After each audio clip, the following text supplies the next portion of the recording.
Саламатсыздар ма балалар? Бүгін бізде ерекше сабақ болайын деп тұр, өздеріне белгілі ашық сабағымыз. Бүгін енді біз сабағымызды жақсылап бастамас бұрын көңіл күйімізді жақсылап көтеріп алайық. Бір-бірімізге сәттілік тілеп отырып, әуенмен, бимен бір-бірімізге жолдап отырамыз.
Сабағымызды жақсы белсенділікпен қатысу үшін, көңіл күйімізді көтеріп алдық. Олай болса, отырмас бұрын топқа бөлем, топты мынандай ойын орағыш түрлерімен бөлем. Яғни әрқайсыңа қандай түс ұнайды, соны келіп тездетіп ала қойыңдар. Яғни әр түстің өзінің бір ерекшелігі бар, балалар. Көк туымызды білдіреді.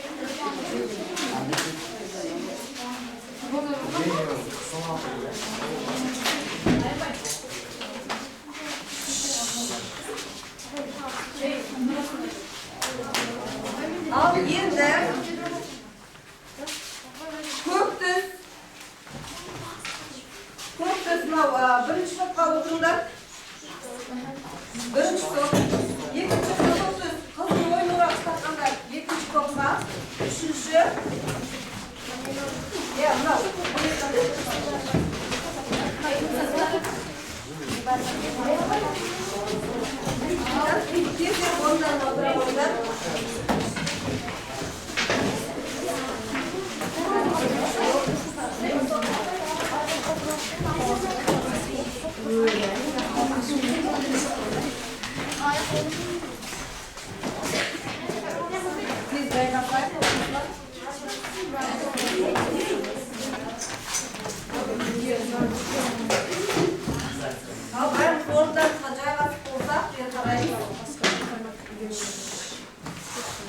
бүгін кім кезекші?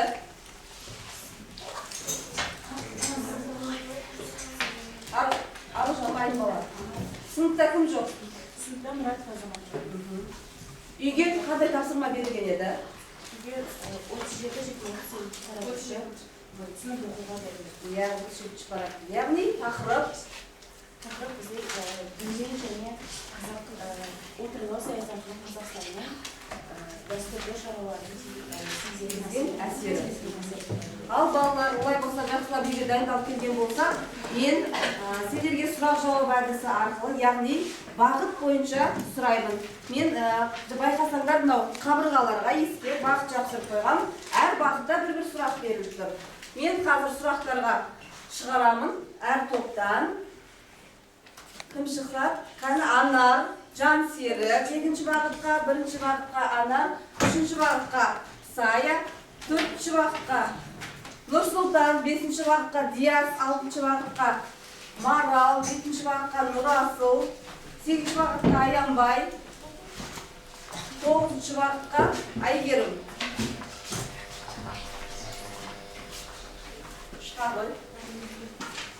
Әрқай бағыттың қасына Тұрып.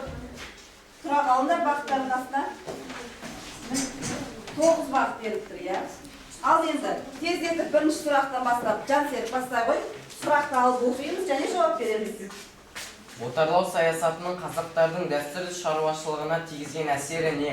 Отарлау саясатының қазақтардың дәстүрлі шаруашылығына тигізген әсері орыс және украин елдерінің келімсектерінің келуі және де мал көшпелі өмірден отырықшы өмірге мәжбүрлеуі. Керемет, өте дұрыс айтасың. Яғни, балалар, сіздерге кішкене бір не айта кетейін, мен бүгін бағалау тәсілін мынандай аралдар, бос аралдар беріп тұр, иә? Кішкене аға сұрап тұр. Міне осы аралдарға мен әр сұрақтарға әртүрлі бағалаумен қазір беріп отырамын. Ал енді бүгінгі үй тапсырмалардың бағалауы сендерге адамның бейнесі арқылы бағалайтын болады. Жансерік, дұрыс, керемет. Ары қарай екінші бағытты айта бер. Сталпен реформасының кейінгі қазақ жеріне келімсектерді жаппай қоныстыру қай аймақтарда кейіннен жүргізілген? Сталпеннің реформасынан кейінгі қазақ жеріне келімсектерді жаппай қоныстандыру солтүстік шығыс және оңтүстік шығыс жақта болған көбінесе. Үшінші. Егін шаруашылығын дамытуға көшпенділер қандай қолайлы жерлерін тартып алынған? Егін шаруашылығын тартылған қолай жерлері Тарбағатай, Іле және Батыс Сібір. Сонда көрсетіп аласың ба? Міне, картада көрсетіп. Батыс Сібір мынау жерлерді осы жерде алған және Іле өзендері осы жерлерді Алматы облысы, Жетісу, Тарбағатай, мынау Семей жақтарды алған. Дұрыс айтасың. Керемет. Неге тақуатыз? Диас, тез етеміз. Қазақ жеріне қандай келімсектердің қоныстануымен шөп шауып малды қолда ұстайтын шаруашылық түрі дамай бастады? Қазақ жерінде орыс, украин келімсектері келгеннен соң қазақ жері арпа, бидайдан бөлек қызанақ және де қияр деген өсімдіктермен айналыса бастады. Егін шаруасын айналысады. Керемет. Ал Диас, Марал. 19 ғасырдың соңына дейін қазақ орыс келімсектері үшін көшпелі қазақтардан қай облыста және қаншаға жуық құнарлы жерлер сатып алынды?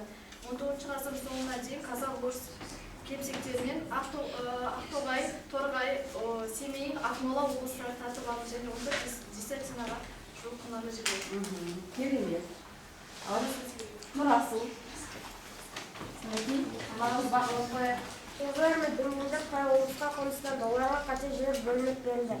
Ұйғырлар мен дүнгендер Жетісу облысында қоныстанғанда оларға жүздің десятина құнарлы жер бөлініп берілді. Өте дұрыс айтасың. Сая. Тау етегінде қандай шаруалар қоныстанды? Олар қандай егіншілікпен айналысты? Тау етегінде бізде орыс қазақ және орыс украин қоныстады және олар көбінесе бау-бақша дәндерімен арпа, бидай, тары деген дәнді дақылдармен айналысты. Және ол жер ол топырақ суаруды қажет етеді. Өте дұрыс айтасың. Көшпелі қазақтарға қандай егістік жерлер берілді? Климаты жаман және егістікке қолайсыз жерлер берілді. Дұрыс айтасың. Айгерім. Ал Аянбай. Соңғы бағыт бізде көшпелі қазақтардан жерді тартып алып, оған Ресейдің еуропалық губернияларынан шаруаларды әкеліп араластырып қалай аталады? Қоныс аудару саясаты деп аталады. яғни көшпелі елдерден келіп адамдар қоныстанған, иә, біздің жеріміз тартып алып отырған осы не бізде қоныстандыру саясаты деп аталады деген. Мұқият сақтаймыз есімізде, қазір қайталаймыз. Ал балалар, Аянбайға да белгі беріп қояйын. Енді тездетіп, мынау бірінші топтың, екінші топтың, үшінші топтың аралы. Жақсырақ ойында. Жақсы ойында ойында. Сразу.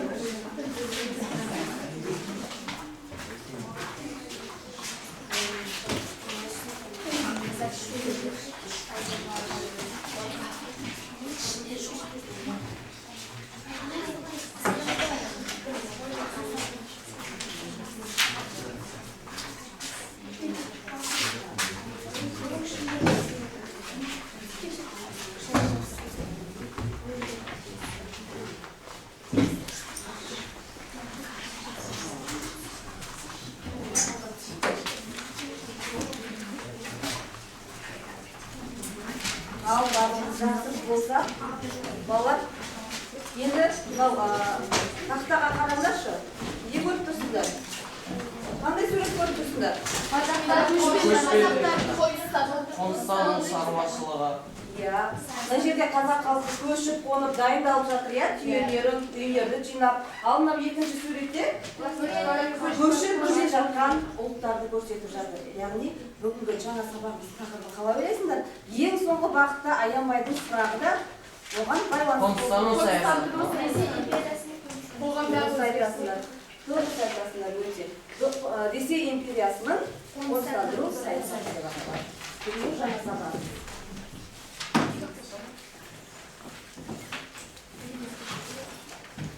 Яғни, балалар, бүгінгі сабағымыздың мақсаты Ресей империясының қоныстандыру саясатының себептері мен салдарын талдау, ал зерттеу сұрағымыз патша өкіметінің қоныстандыру саясаты қазақ қоғамының өмірін қалай өзгертті деген сұраққа жауап алатын боламыз.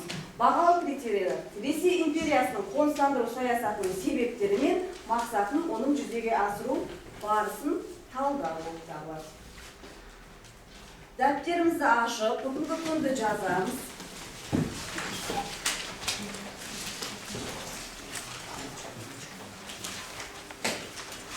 Бүгінгі күнді жазып қоямыз, және сабақтың тақырыбын. Ал тақтада бүгінгі сабаққа байланысты термин сөздер берілген. Жаңа сөздер, иә, балалар? Келімсектер, жер көріп қайтушылар, байырғы халық. Яғни келімсектер дегеніміз осы бүгінгі сабаққа байланысты. Басқа жақтан келген қоныс аударушылар. Ал жер көріп қайтушылар, құнарлы жер көріп таңдау үшін жіберілген шаруаларды жер көріп қайтушылар деп айтамыз. Байырғы халық, өзінің атау айтып тұрғандай бұрыннан келе жатқан, сол жерде отыратын халықты айтқан, иә? Енді дәптерімізге түсіріп алайық.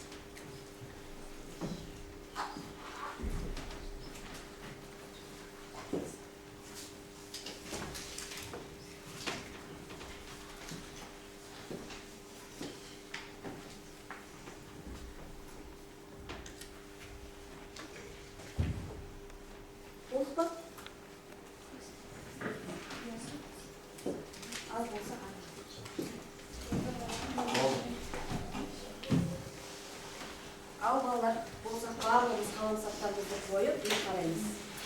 Бізде Қазақстан аумағына шаруаларды қоныс аудару себептері. Не себепті аударып жүрген олар, я басқа елдерге не себепті келді басқа ұлттар. Яғни шаруалар біріншілігінің өрши түсуін болдырмау, қоныс аударту есесіне қазақ өлкесіндегі өзінің сенімді тірегін қалыптастыру, қазақтарды көшпелі мал шаруашылығынан отырықшы шаруашылыққа, яғни өмір салттан көшіру болды. Және шаруаларды жергілікті халықты христиан дініне енгізумен орыстандыру, қазақтарды Орыс империясының ол астығылар қоймасына айналдыру екен. Балалар басты себебі олардың, яғни біздің көшпелі ежелгі байырғы еліміз қазақ халқы, яғни кегіз үйді біздің тез жиналып, тез құралатын, сол кегіз үйді түйеге салып алып, көшіп қонып, мал шаруашылығында малдардың жайылымына байланысты жазда жайлауға, күзде күзеуге, қыста қыстауға, яғни көшіп қонып жүрген. Олар бір жерде жайылып отыра бермейді, әрқайсы малдың шөпті жеп, жердің ауа райының уақытысына байланысты көшіп қонып жүрген. Қазақ халқы әбден сол күнге үйренген, ал енді Ресей империясы бізді отырықшы халыққа, яғни отырғызуға, бір жерде отырып мал және егіншілікпен айналысуға шақырады. Бірақ біз оған дайын емес едік, ол бізге өте қатты қиынға соқты. Қоныс аудару шаралары 19 ғасырдың ортасына дейін Қазақстанға көбіне Ресейден әскери топпен қазақтар ғана қоныс аударып келген болатын. Ал 19 ғасырдың екінші жартысынан бастап жағдай түбегейлі өзгерді. Өйткені 19 ғасырдың екінші жартысынан бастап Ресей шаруашылықтарын, яғни қазақ даласына жаппай қоныс аударту ісі мемлекеттік тұрғыда қолға алына бастады. Енді біздің осы қазақ еліне қандай ұлттар келді, қоныс аударып келді? Ұйғыр, дүнген, халықтарына қысым ол кезде көрсету күшейді.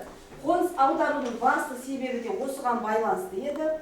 1881 жылы Қытай мен Ресей империясы арасында Санкт-Петербург келісімі шарты жасалды. Ол бойынша ұйғырлар мен дүнгендер бір жылдың ішінде Жетісу еліне бір жылдың ішінде көшіп келу керек болды. Сондай ғана уақыт берілген болатын. 1897 жылы қазақ жеріндегі ұйғырлардың саны 56 мыңға жетсе, ал дүнгендер 14 мыңға жетті. Қоныс аударушылар негізінен Жетісу аумағына, Верный және Жаркент уездеріне орналастырылды ең алғаш.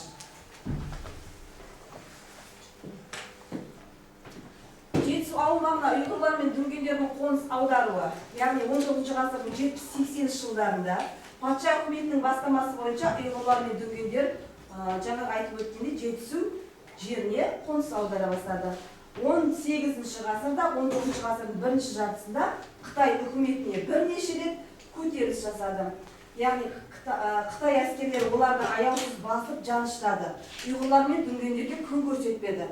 Сондықтан олар Ресей үкіметіне келісім шартқа отырып, солардан көмек сұрап, ол Ресей үкіметі біздің Қазақстанның ең құнарлы жерлеріне әкеліп, өздерін жер көріп қайтушыларды жіберіп, өздерінің таңдаған жерлерін оларға беріп отырған екен. Жаппай қоныс аудару саясатының салдары. Бізден жайылымдық жерлерді пайдалану, яғни дәстүрі бұзылды. Біздің өзіміздің жайылып отырған құнарлы, керекті жерлерімізді тартып алды.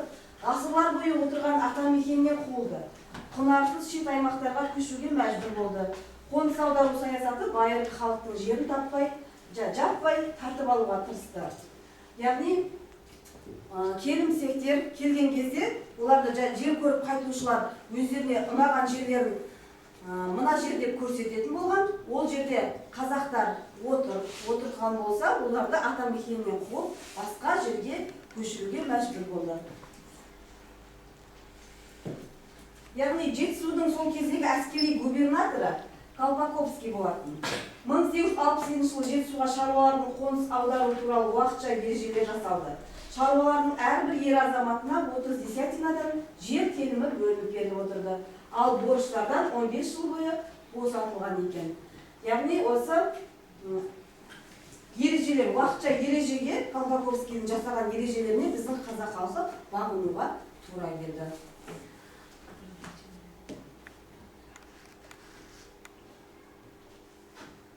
Мына балалар жергілікті халық жағдайының нашарлай түсуін айта кетейін.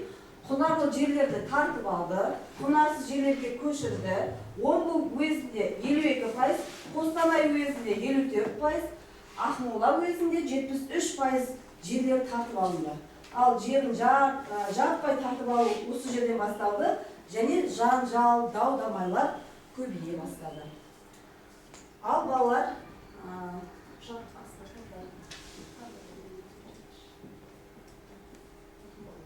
жалпы ұйғырлар мен дүнгендер біздің елге көшіп келген ұлттар, сол кездегі Қытайдың батысын, Қазақстан мен Орта Азия аймағын мекендейтін түркі отырықшы халықтарды ұйғырлар деп аталған. Сол кезде ұйғырлар осындай халық болған, түркі тілдес. Ал дүнгендер мұсылман дінін ұстанатын Қытай тілдес халық, яғни тілдері Қытай тіліне өте жақын келеді.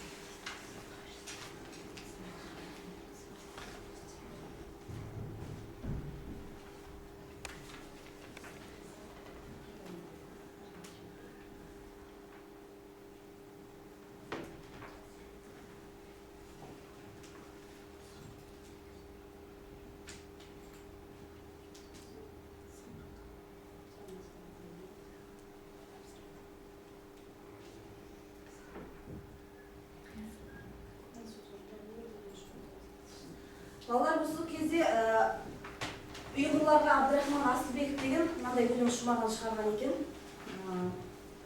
Осы жақын жуық арада біздің қазақтарға күн көрсетпей осындай бір көтеріліс болған болатын. Сол кездегі бұрынғы қалай олардың келгені туралы өте жақсы өлең шығарған екен. Қараңыз, түркі тектес бауыр емес пе едіңдер, өз алдарына қауым емес пе едіңдер. Бір кездері Қытайдан қорлық көріп, керемет зорлық көріп, қазақ жеріне келіп едіңдер ғой, бауырмал құшаққа еніп едіңдер ғой. Сендерді өзгелерден кем көріп еді, кем төрінен жер көріп жер бөліп берді. Етек жеп ел болдыңдар, өзгелермен тең болдыңдар. Өз тілдерінде мектеп, бақша да болды, қалталарында ақша да болды. Қалағандарын оңды солдарында болды, асхана, базар да қолдарында болды. Бірақ, келе мастанып байлық пен берекеге. Қазақтарды менсінбейтін болдыңдар. Халге жетіп, заң үкіметті жүріптіңдер, ардан аттап Құдайды ұмыттыңдар. Қазақтар бәріне шыдап бақты. Осындай қазақ елін қияр медіңдер, басқа елге барсаңдар сияр медіңдер дейді. Өте керемет шығарған. Мінекей осында біздің жерімізді бөліп беріп, құнарлы жерлерімізді ата мекеннен қаншама қазақ қуылып, осыларға орын жерін беріп келгенде жақын арада бізде жуық арада болған болатын көтеріліс. Осы басқа ұлттар біздің қазақ еліне, яғни әлімжетті көрсетіп, әртүрлі жағдайлар орын алған болатын. Сол кезде шығарған өлең шумақ екен. Ал балалар, енді осы сабақ бойынша біз постермен жұмыс жасаймыз. Балалар постермен жұмыс жасағанда бағалау түрлерін айта кетейін. Сендерге мына бізде бос аралымыз тұр, сол аралға өте жақсы жұмыс жасаған топқа, яғни үш қабатты үй, ал орташа жасаған нелерге 2 қабатты үй беріледі. Ал кішкене білімдерінен қателескен оқушылар болса, оларға 1 қабатты үй беріледі. Яғни аралға жабысуымыз керек. Сондықтан бар күшімізді салып, ортаға сабаққа атсалсақ. Бірінші топқа алдарында көрініп тұр, тақырыптар берілген. Ресей империясының қоныстану саясатының себептері мен салдары. Екінші топқа ұйғырлардың қоныс аудару шаруашылығы. Үшінші топқа дүнгендердің қоныс аударуы және шаруашылығы туралы. Бар білімімізді ортаға салайық.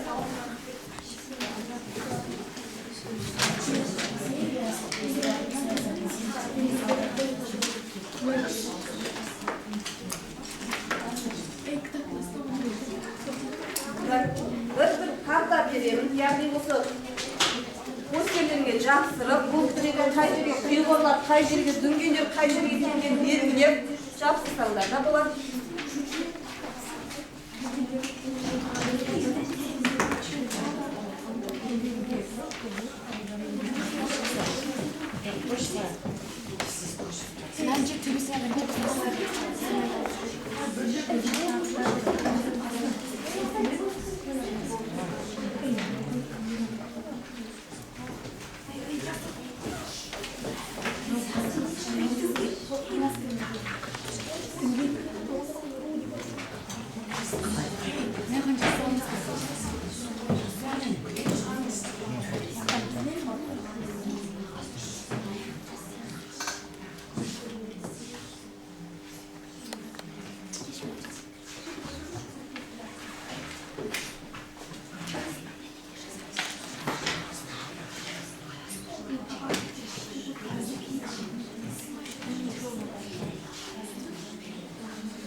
Әдемі болады, әдемі көп қабатты үйді алу үшін жақсы соған атсалысу керек, иә?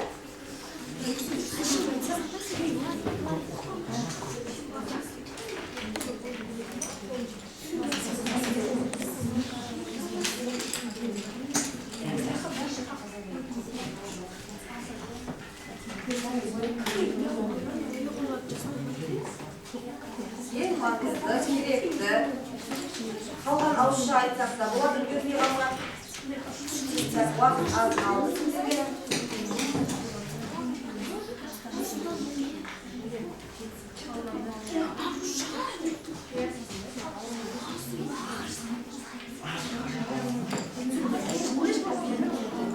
Так, болған топ.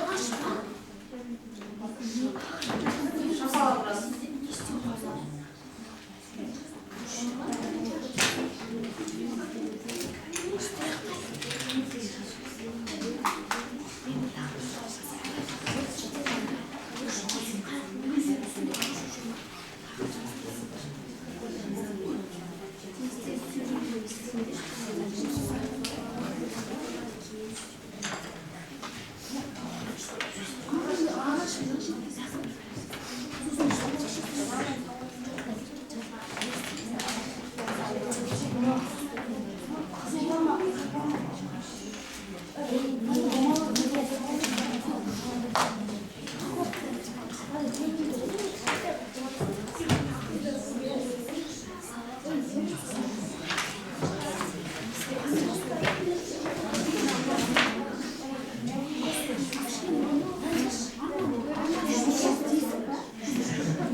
Бірінші топ дайын. Бірінші топ дайын. Екінші топ, үшінші топ. Тез жылдамдатамыз енді. Уақыт шектеулі.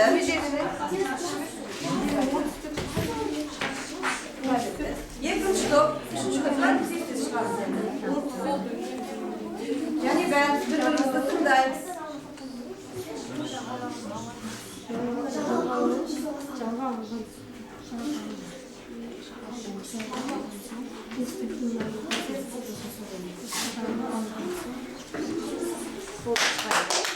Al, екінші топ дайын.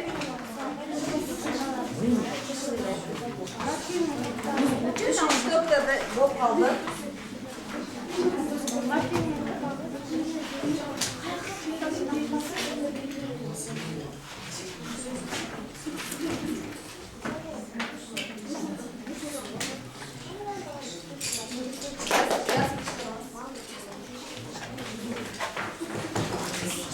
Al, üçüncü topta dayın. Yaz.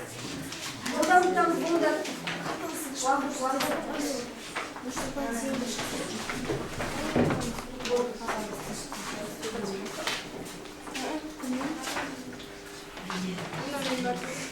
Al, барлығымыз жер қарап зил қойып тыңдаймыз. Топтар бір-бірімізді тыңдаймыз. Бірінші топ ал бастаймыз. Ресей инженерлерінің қоныстандыру саясаты еді. 1867-1868 жылға реформадан кейін көшпелі қазақтардың әлеуметтік-экономикалық өмірде де түбегейлі өзгертуіне алып келді. Мысалы, бізге келімсектер көшіп келді және де оларға қарастырылған жерлер де болды. Мысалы, Жетісу, Ақмола және де Томыс тобыл деген жерлер. Сіздерге мына осы жерлерден біреуін көрсетіп тұр. Мысалы, Ақмола жері. Осы жер бастысы келімсектерге қарастырылған жерлердің бірі болып саналды. Екі топ кішкене қарау керек, бірімізді тыңдау керек. Қалай болды басқа отырған топтар?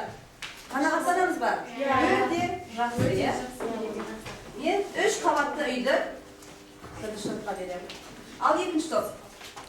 Бізге берген тапсырма бойынша дүнгендердің қоныстандыру саясаты. 19 ғасырдың 70-90 жылдарында Шығыс Түркістанда қоныс аудару жүзеге асырылды. 4682 дүнген қоныс аударып келді.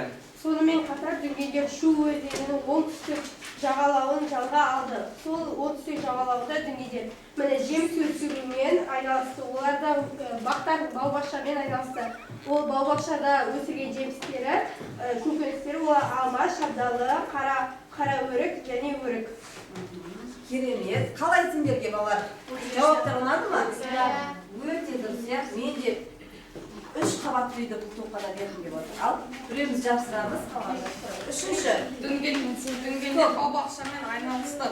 Олар шабдалы, алма, алмұрт, қара өрік өсірген. Мысалы, міне бұл жерде алма және алмұрттың суреті тұр. Мына жетісу аймағы, осы Алматы облысында жетісу аймағы орналасқан.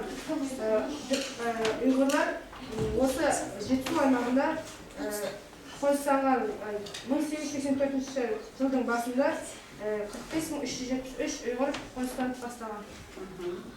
Тағы да не айтылды ғой? Дүнгендер жайында. Қанағаттанамыз ба? Жақсы.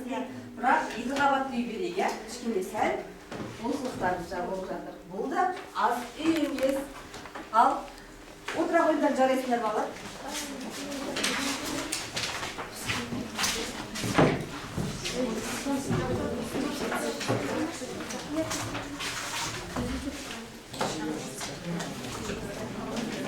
Әдімдеп жабысып бағалаулар қойсақ, ал енді балалар, бүгінгі осы тақырып бойынша тест жұмыспен жұмыс жасайық, иә?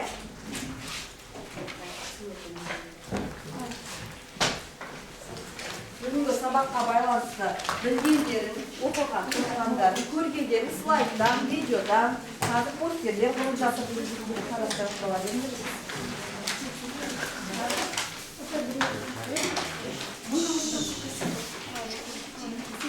Жетті ма бағыттарына?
Kuyulanıp, anlamız.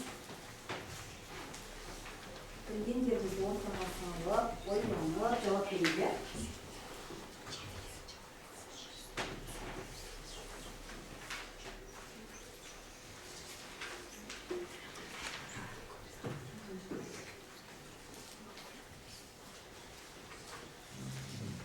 Al ballar. Bazı kendi okuşlar bulup koyup жатыр. Біз енді бұны көршіме сенемін деген әдіс арқылы. Яғни бір-біріміздің көршімізбен алысамыз. Бір-біріміздің көршімізге алысамыз. Болғандарымыз. Енді сендерге алмалар беремін. Жасыл, қызыл, сары алма. Әр топқа. Жасыл, қызыл, сары алма.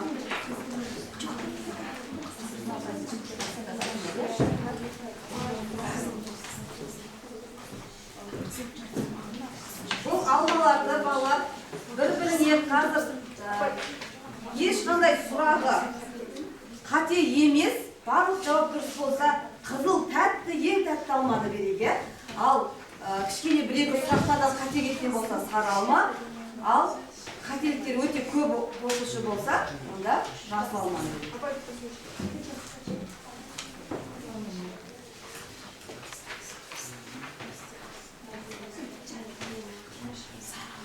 Көршімізге алысып, тест жұмысына жауап берейік.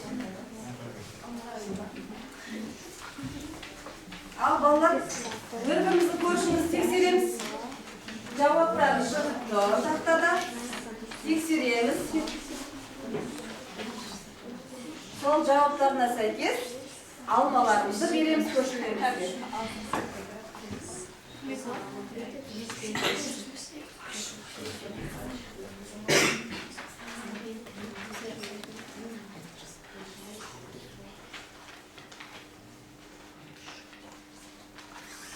Тексерейік.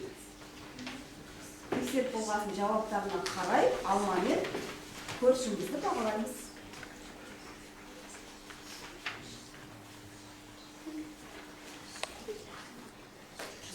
Ал бағалаймыз.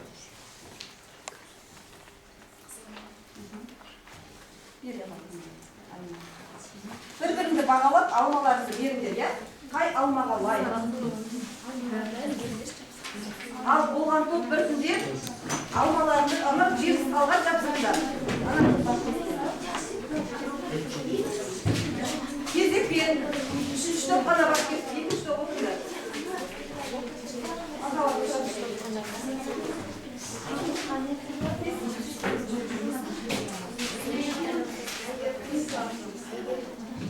Әрқайсысы өзенің аралдағы жеміс жидектерге алмаларды жай қалды пісірейік.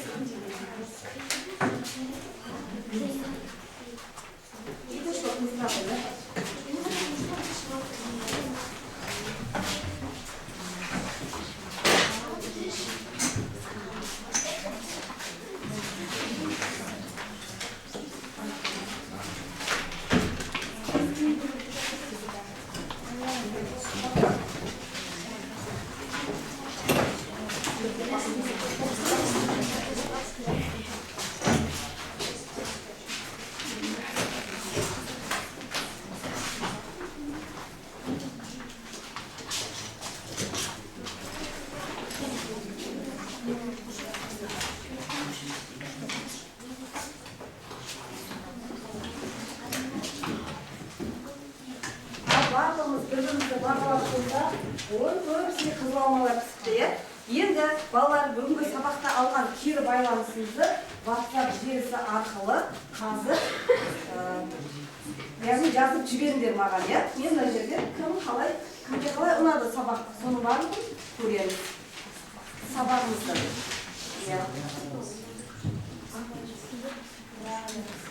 Сабақ ұнады ма? Мүмкін қиындық соққан жерлері бар ма?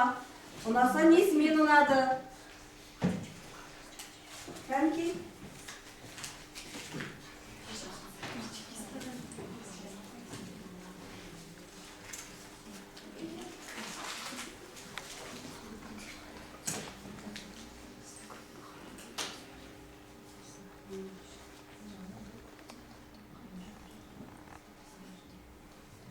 Өзіміздің неге?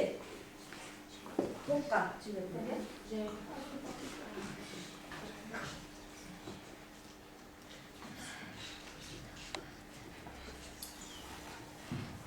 Жетінші онлайн сабақ деген топқа жіберіңдер, тез алып.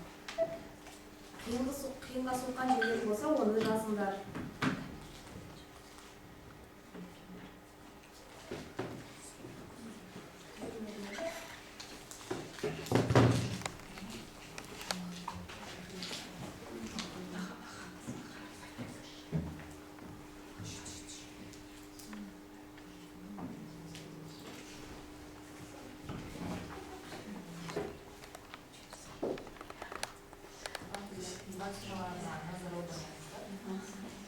Мынау алдындағы басқа өзіміздің сабақ бойынша, иә, көбісі. Ал мынау нелерден бастайық?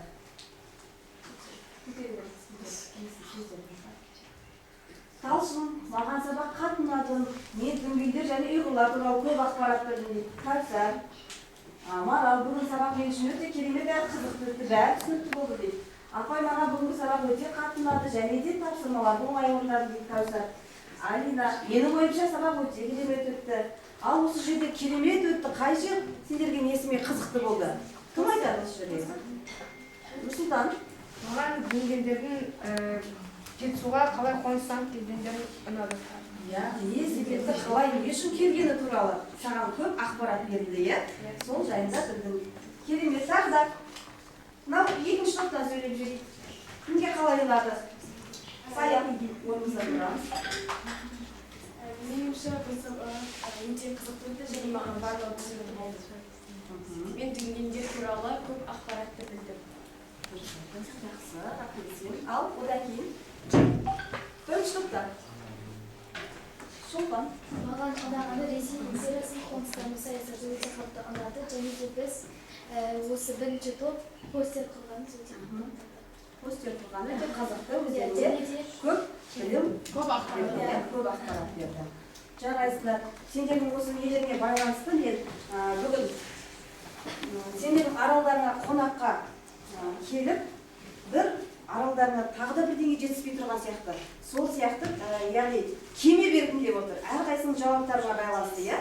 Ең үлкен Титаник кемені бірінші топқа бергім келіп отыр.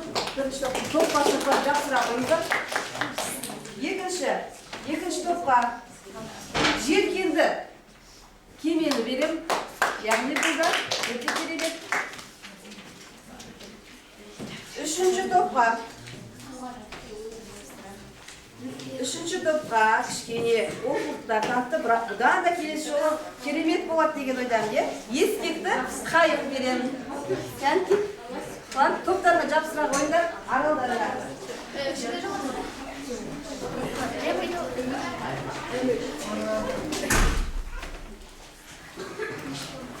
Аралдарына жапсырақ ойындар, істетіп.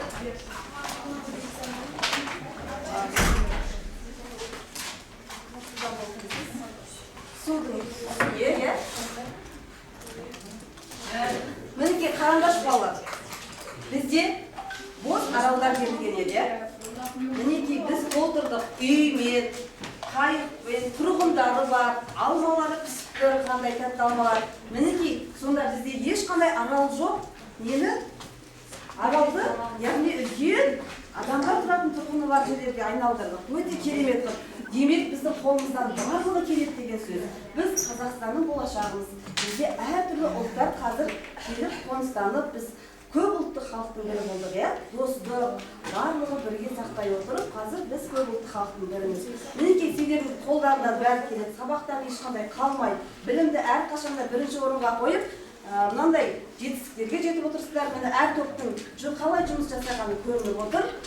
Бүгінгі онда сабақ сендерге осымен қызықты, ұнаған барлығы түсінікті болған болса, үйге тапсырма. Ресей империясының осы қоныстандыру саясатын үйге аламыз. Жақсылап, тағы да басқа да ақпараттар іздеп қызықты оқып